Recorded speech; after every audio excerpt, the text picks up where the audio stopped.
Hello everyone, today we'll be talking about Rolle's theorem and the mean value theorem. For today's objectives, we'll be explaining the meaning of Rolle's theorem, describe the significance of the mean value theorem, and state three important consequences of the mean value theorem. Let us begin with an exploration. Consider the function f of x is equal to x minus 1 all squared. Sketch a graph of the function. Then find the slope of the line connecting negative 2, f of negative 2, and 4, f of negative 4. Thirdly, find a point on the curve f of x is equal to x minus 1 all squared, where the slope is the same as the slope in part B. And then, in part D, say what we can conclude about what we found in parts B and C. So here we've sketched the graph of the curve f of x is equal to x minus 1 all squared. Also put in the points for f of 4 and negative 2 f of negative 2, which we will calculate these in a bit. So f of negative 2 will be equal to negative 2 minus 1 all squared, and that will be equal to 9.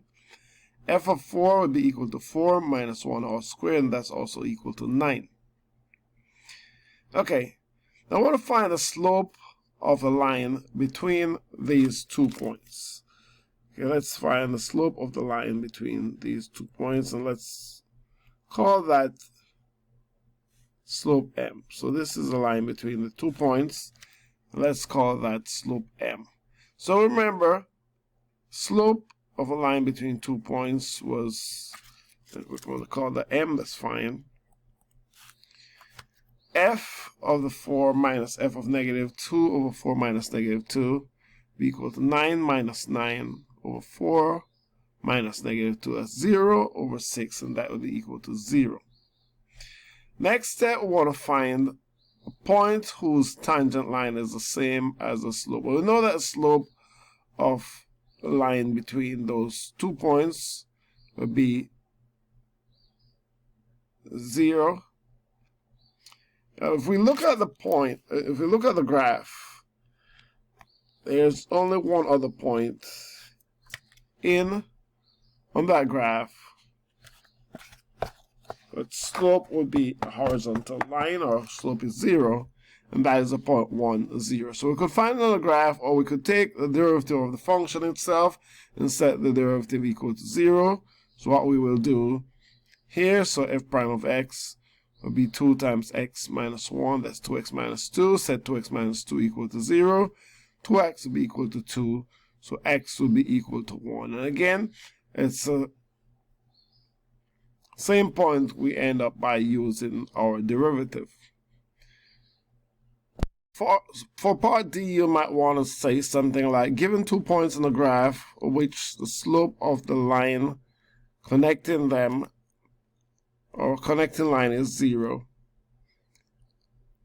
Then there's also a point on a graph between these 2 points with a tangent line of a slope of 0. And remember, this graph that we're given has to be continuous and differentiable. Brings us to a special theorem in math called Rolle's theorem. And Rolle's theorem says, let f be a continuous function over the closed interval a, b, and differentiable over the open interval a, b, such that f of a equals f of b.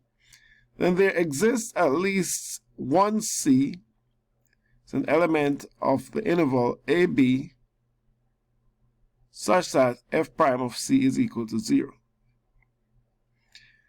The conditions of Rolle's theorem are that the function must be differentiable on the open interval AB and continuous on the closed interval AB. Second thing is that there must exist 2 inputs on the endpoints of the interval that give the same output. Some graphs of what this might look like is this upward sloping curve with a maximum.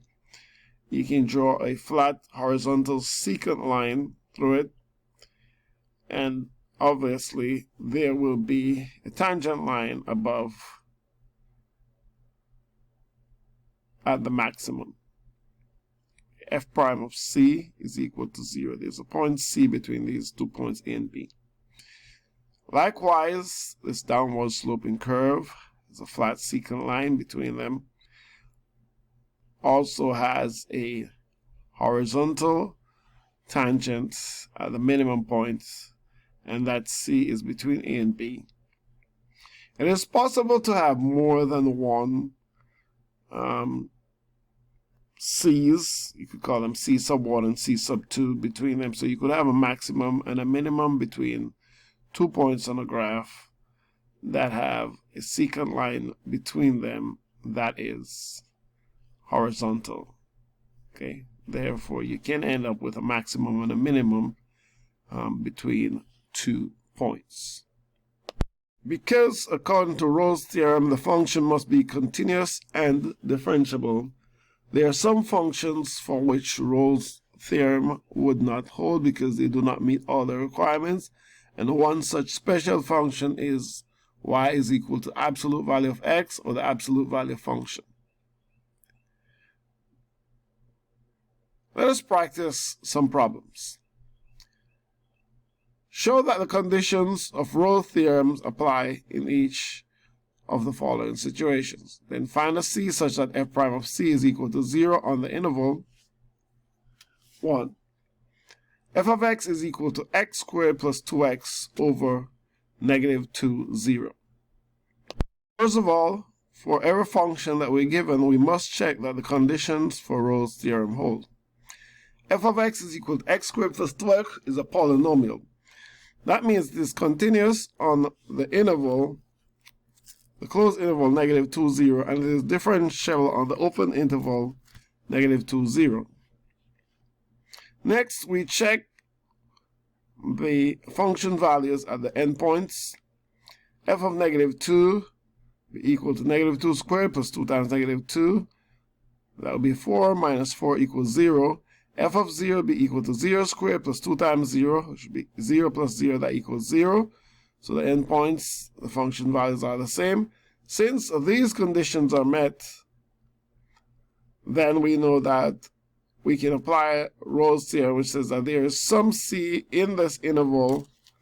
It's an open interval, negative 2, 0, such that f prime of C is equal to 0. So let us find that C. F prime of x will be equal to 2x plus 2. We set f prime of x equal to 0. At x equals c, we also set in f prime of c is equal to 0, which means that 2c plus 2 is equal to 0. 2c will be equal to negative 2, and c is equal to negative 1. So we have found that c between negative 2 and 0, which will have the same slope, which will have a slope of 0. The tangent line will have a slope of 0. Since Rolle's theorem will not hold for curves or secant lines with which the slopes are not 0, a more advanced theorem is called the mean value theorem that we can use for any situation in these types of cases. It says, let f be a continuous function over the closed interval ab and differentiable. So it's a closed interval AB, and it's differentiable over the open interval AB. There exists at least one C in AB such that f prime of C is equal to f prime of B minus f prime of A over B minus A. The mean value theorem considers functions that do not necessarily have to be equal at the endpoints. Rolle's theorem is just a special case of the mean value theorem. We can view the mean value theorem graphically as a slanted version of Rolle's theorem. A tangent line of the graph of C is parallel to the secant line. So in essence, we're saying if we have a secant line, any slope, we will have tangent lines, a tangent line or tangent lines between those 2 points A and B such that these tangent lines have the same slope as a secant line. So the slope of the secant line is f of b minus f of a over b minus a, and then the slope of the tangent line is f prime of c. Let's look at a couple of problems. So that the conditions of the mean value theorem applies in each of the following situations, and find c such that f prime of c is parallel to the line connecting the endpoints of the interval. For f of x is equal to root x over the interval 0, 9. First of all, I want to check the conditions. F of x is equal to root of x is continuous in 0, 9. It's differentiable on the open interval 0, 9. So there's one c in the open interval 0, 9 such that f prime of c is equal to the slope connecting 0 f of 0 and 9 f of 9. So let us look at the derivative. F prime of x will be equal to 1 over 2 root x, and find the slope of the line connecting 0 f of 0 and 9 f of 9. That would be f of 9 minus f of 0 over 9 minus 0. That's radical 9 minus radical 0 over 9 minus 0 be equal to 3 over 9. That's going to be 1/3. Setting f prime of c equals to the 1/3. 1 over 2 radical c is equal to 1/3. So 2 radical c will be equal to 3. And so radical 3 will be equal to 3 over 2. C will be equal to radical 3 over 2 squared. That's equal to 9 over 4. So the slope of the tangent line passing through C is equal to 9 over 4. Is equal to the slope of the line connecting 0, f of 0 and 9, f of 9. So the point in the middle, the C is 9 over 4. We're saying that this slope of the tangent line at this point is equal to the slope of the secant line between 0 and 9. And in the following, determine whether the mean value theorem applies for the function over the given interval. Y is equal to e to the x over 0, 1, and y is equal to ln of 2x plus 3 over negative 3, 0. These two problems, we're just checking the conditions. Either x is continuous over the interval and differentiable over that interval 0, 1. So then either 0 exists and e to the 1 exists, so MVT applies. For the other problem, ln is a continuous function, but ln of negative 3 over 2 does not exist, so the mean value theorem does not apply in this case. So let's look at an application. A rock is dropped from a height of 100 feet. Its position t seconds after it is dropped until it hits the ground is given by the function s of t is equal to negative t squared plus 100. Determine how long it takes before it hits the ground.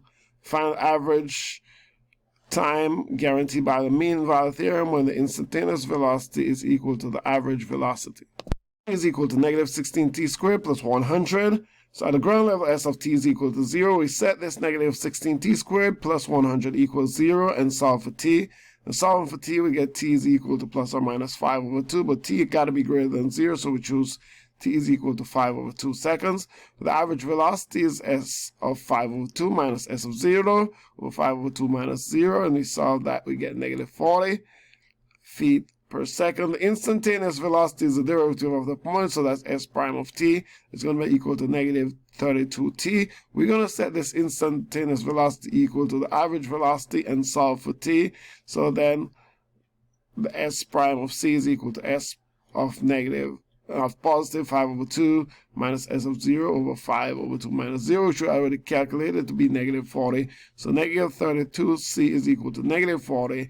That means that c would be equal to negative 40 over negative 32. Simplify that to give 5 over 4. So at 5 over 4 seconds after falling, the instantaneous velocity equals the average velocity.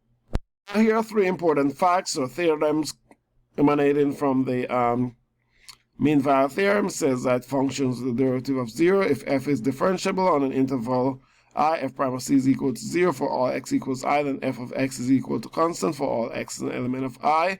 And the second one, if f and g are differentiable over an interval I, f prime of x is equal to g of x for all x is an element of I, then f of x is equal to g of x plus c for some constant c. Corollary 3, increasing and decreasing functions. If f is continuous and differentiable